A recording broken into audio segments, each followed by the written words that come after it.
Today is World Humanitarian Day, and the United Nations Children's Fund country representative, Christian Mondete, is saying that about 400,000 children in northeast of Nigeria are at risk of losing their lives as a result of acute malnutrition. The organization is now scaling up its nutrition intervention to mitigate this risk. TVC's Jessica Fida brings us details. The United Nations Children's Fund, UNICEF, say 2.6 million people are displaced internally in northeast Nigeria. Among this figure, 400,000 children are at risk of losing their lives as a result of acute malnutrition. But UNICEF is determined to scale up its nutrition intervention to address this challenge. The country has more or less 1.3 million children suffering acute malnutrition, out of which 400 are in the northeast, but the rest 700 are in the northwest and the center and the south of the country.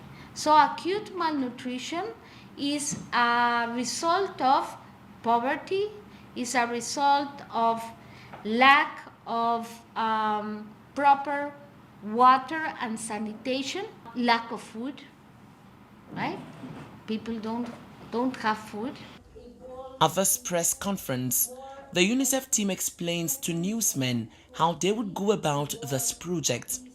If the child gets the breastfeeding exclusively for 6 months, they are naturally immunized, they are well fed, and then after 6 months they can have combined feeding. So they have to be in treatment for 4, 6, 8 weeks until we recover them. That is why we have to prevent. We have to do all what it takes to prevent these situations. Many aspects need to be considered, and a significant investment has to be made in the country, both in the agricultural sector but also in the social sectors.